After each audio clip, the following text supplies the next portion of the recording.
everybody to another episode of Home is Where Our Art Is. And for this second episode, I have two fantastic colleagues with me today. I have Yvonne Barclay and Neil Gillespie. There is a little bit of a Scottish theme here today because that is where both of our lovely choristers are from. And I would just like to start by asking them to tell you guys a little bit about where they're from and how they came to be at the Royal Opera House in the first place. So, Neil, if I can get you to kick us off, please. Yes, certainly. Lovely to be here with you both and with all you lovely viewers. I studied music in Scotland at the Royal Scottish Academy, like Yvonne did. And then I taught for a couple of years very badly, which sort of made me decide to give up teaching because I was useless at it. I spent a year in Israel in singing in the chorus there, which was fantastic. And then I came back to London. And then by chance, I met Alan Duffield in a pub one night. Alan Duffield, who is a chorister who used to sing with us for many a year, who retired a couple of years ago now. And he said, oh, they're looking for a tenor in the opera chorus. So why don't you come and audition? So I did about a year and a half of extra chorus doing Turandot and Carmen and all sorts of interesting stuff. And then a job came up in the full-time chorus. So I auditioned for Terry Edwards, who was then chorus master by that time. And I got the job. And I've been there ever since. Yvonne, how does that compare to your start date in the chorus? How long ago was that?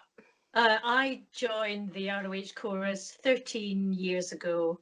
So I'm a youngster compared to Neil in this job, but my first ever experience of chorus was with Scottish Opera after I left college, and I joined there at the tender age of 22, and I thought I'd died and gone to heaven. It was just my dream job, but after 2 years I was sort of itching to get away and stretch my wings a bit. So I came down to London, studied at the National Opera Studio for a year, joined the Glyndebourne Chorus, and then just had about 20 years freelancing and just doing all sorts of stuff here, there, everywhere, like Neil, a bit of BBC Singers, session work, a lot of travelling, which was wonderful. I thought, right, I really want to keep singing. It was vital for me to keep singing and performing. And so I joined the chorus and ended up doing far more performing than I've ever done in my entire life. Not quite what you'd signed up for in the first place, but so with those varied backgrounds leading you to the Opera House, when you got there, what was the first thing that you did? When I joined the full-time chorus in autumn '92, it was an easy start from the point of view repertoire. It was just Tosca, but then the conveyor belt started, and you realise that this is how life is going to be. You have to store these things in here and slot in a new memory card every time something comes back. Absolutely. Take it out the drawer. Or put it on again. For some new opera that you haven't done before. And it takes a few years, as you both know, before you realise that, oh yes, I remember that. You're not doing what we know are called new two calls, which all the new people have to do to learn new repertoire that they haven't done. Yeah, that's tough. That's a tough few years, the new 2 years. My first show was Iphigenie en Tauride, Gluck, I think, if memory serves me. But we were actually in the pit for that, not on stage. So we got off quite lightly, or I got off quite lightly because we didn't have to memorise it. So that was quite an easy start. But I was going to say, just talking about learning things very quickly, Neil, do you not find things you learned at the very start of your career as a chorister are still absolutely in there, but things we learned maybe last season are gone because I think when you're young you use a different part of your brain, or your brain works in a different way. Death in Venice last season, I did that Scottish Opera Chorus in 1983, and I could virtually remember everything about it. I'm amazed when I look around the room when we pick up an opera that we've done 15 years ago, looking at people already looking around the room, you know, not having to learn anything, just brush. Yeah. And I think It's an incredible type of memory, isn't it, that we acquire in that job, is being asked to remember so many things, and the recall is possibly one of the more important parts of it, as opposed to the learning it for the first time and performing it. There's obviously a memory of the music and the words in there, but I think muscle memory comes into it as well. Once you go on stage, movements relate to the words and are at particular points in the story or the music. It's all like a piece of a jigsaw. So out of all of the very many varied productions you've done at the Opera House, which one would you say is your favourite? I know that's a terribly difficult question to ask. Yvonne, what would you say was yours?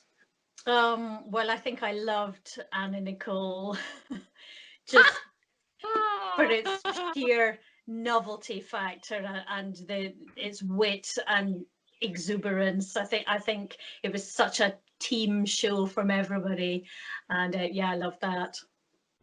I think I'd probably have to agree with you there, being a fellow lap dancer. Indeed.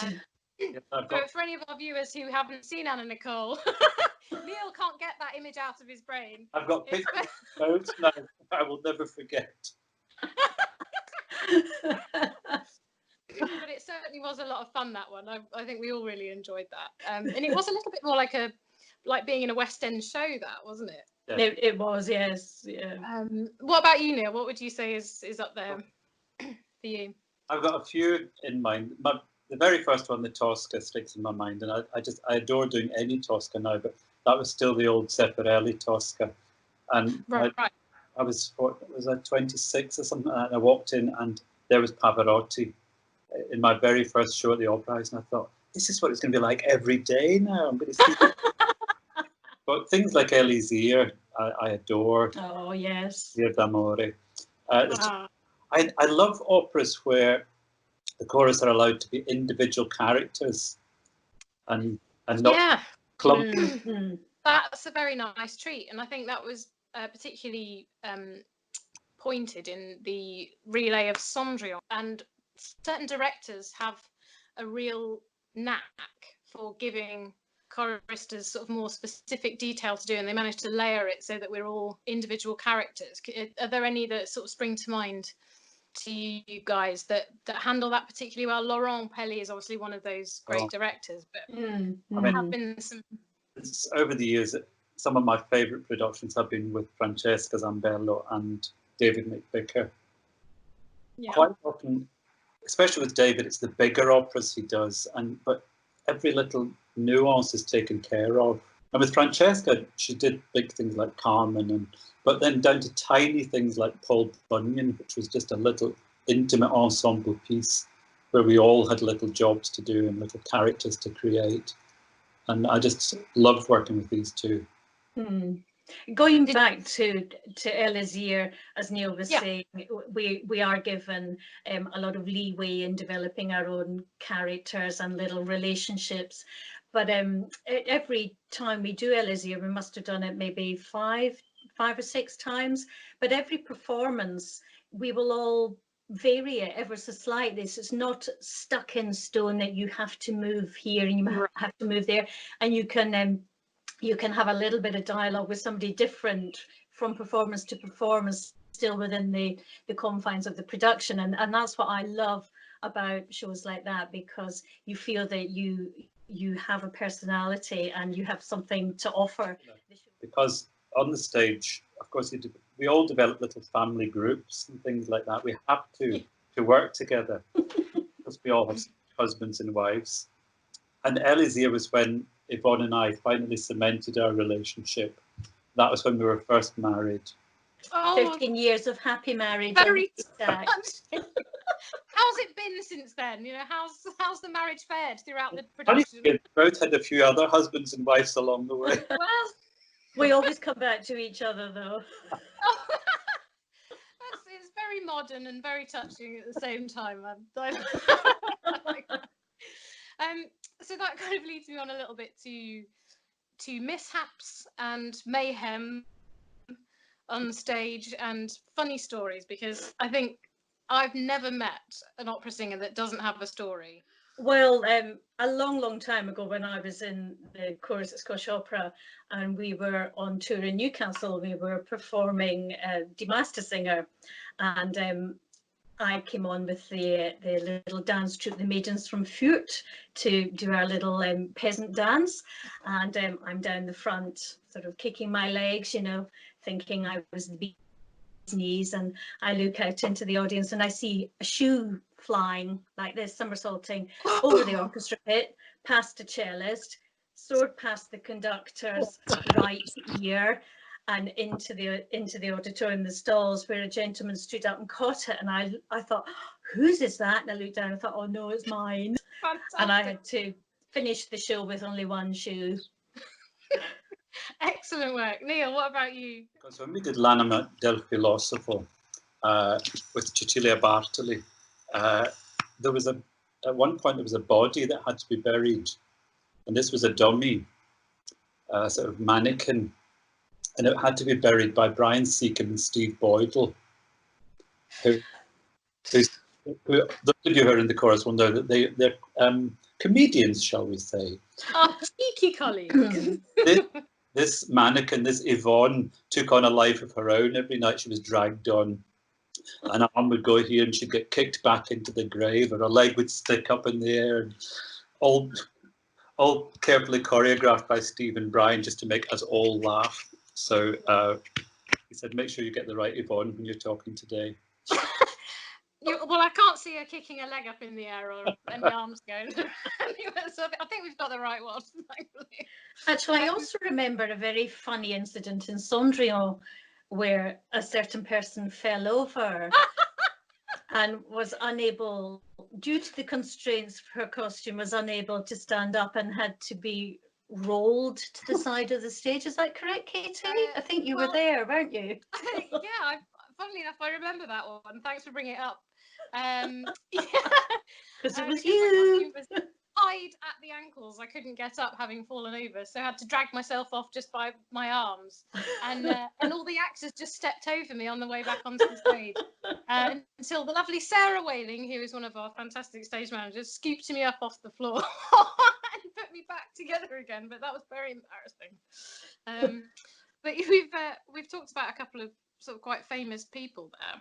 Who do you think, out of all of the singers you've ever worked with on that stage, who tops it for you as far as being a fantastic artist, but also a really great colleague and someone who's been really warm and receptive to working with the chorus? Who would you say that was for you, Yvonne? I absolutely love Anna Netrebko. I think she just is a goddess. She sounds like a goddess and she looks like a goddess, and she always is very friendly and very warm to us. And I hugely admire her as an artist, and I've loved watching her in all the 13 years I've been there really develop. Angela Georgiou, Roberto Alagna, and the much lamented Dmitry Forostovsky, who I adored as a singer and a person and miss dreadfully. But for me, the person that really stuck out was Nikolai Gedda. He was in his 70s when he came to the Opera House the last time, and singing a tiny little but very high role in Palestrina by Pfitzner. And I remember him walking into the room, the Opera House, sort of the only one we had at that time. And he walked across the room talking to about 7 different people, and all in different languages. And I just blown away by that. Yeah. But I was lucky enough to then go and study with him in Sweden and Switzerland, and just to make that link way back to the late 50s and 60s when, you know, the Callas was around and all that business. It was such an experience, and such a lovely man. I suppose what some people might not be aware of watching this is that the schedule for us is often quite full. So just to give people an idea of that, Neil, what is an ordinary week for us when we're busy, shall we say? Very often we're rehearsing maybe 3 operas at a time, possibly 2 in rehearsal room, 1 on stage, and at the same time we're learning music for another 2. So one moves up a slot onto stage, another one moves into the rehearsal room, another one appears in the music room, and then that's all was fitted into our daytime, and then we have all the performances at night. I don't know how many operas we can achieve in a week, maybe 6, 7, 8, depending on how busy the schedule is at any one time. Because what's your top hobby at the moment, Neil? Well, it is baking. Yes. But during this time, I've had to limit myself, because if I ate everything that I wanted to bake, I would come back to the opera house about twice the size that I love. Never get you out of the house. So I'm trying to bake now and again and give it away to people before I get a chance to eat it. Yeah, that's exactly what I'm doing. One final thing to just sort of sign us off is what you will always remember about the Opera House. Now, I know both of you haven't got any intention of going anywhere anytime soon, so it doesn't have to be your final memory of the house, but just something that you will never forget about it. Being on stage, and when the curtain goes up at the beginning of your night's work, it never ceases to amaze me when the curtain goes up and you look out into that splendid auditorium and you feel the vibe of the audience. It's still exciting. It was when we did the Queen's Diamond Jubilee Gala. They had forgotten to book anyone to sing the couple of words that Spoletta sings just before the Te Deum in Tosca. And Bryn Terfel was singing Scarpia, and I was asked to sing Spoletta. So Bryn walked on from one side of the stage and I walked on from the other side, and we met in the middle. And I will never forget how scared I was of him. It didn't matter that there were 2,500 people out there and the Queen and everybody, but Bryn was terrifying. Oh, well, thank you both so much for talking to me and for telling everybody about your experiences at the Opera House and your operatic lives. And I know that you both agree with me when I say that we can't wait to get back up there and performing again. Definitely. But until we can, there will be more chats like these. Hopefully you get to meet lots more of the chorus and find out who we are and what we do. And until then, bye for now. Bye. Bye.